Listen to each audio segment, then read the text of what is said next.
ચોમાસું આવી ગયું છે અને મચ્છરથી બચવું જરૂરી છે. તો યાદ રહે, ચોમાસામાં ડેન્ગ્યુ, મલેરિયા અને ચિકનગુનિયા ફેલાવતા મચ્છરોથી બચવા માટે કપડાની પસંદગી પણ મહત્વપૂર્ણ છે. લાંબી બાયના કપડાં પહેરો, લાંબા પેન્ટ અને ટ્રાઉઝર પહેરો.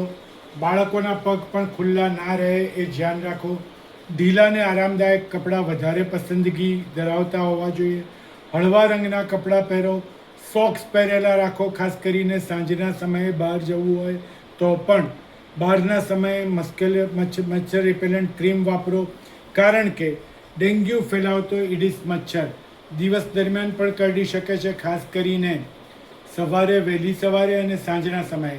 તેથી માત્ર રાતે જ નહીં, દિવસ દરમિયાન પણ શરીરને પૂરતું ઢાંકવું જરૂરી છે. લાંબી બાયના કપડાં, લાંબા પેન્ટ પ્લસ મોજા, મોસ્કિટો રિપેલન્ટ મચ્છરથી બચવા માટેનો આ શ્રેષ્ઠ ઈલાજ છે.